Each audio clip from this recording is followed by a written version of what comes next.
বাস্তবের কালো পথে রাজঞ্জন দিনের সুর পড়ছে শহর।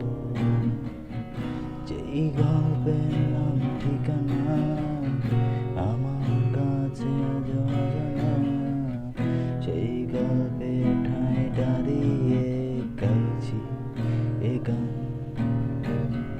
এসো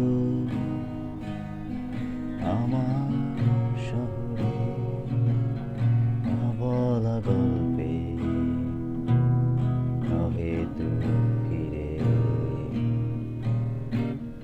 এসো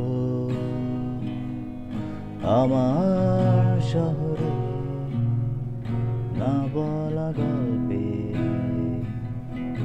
অহেতু ফিরে।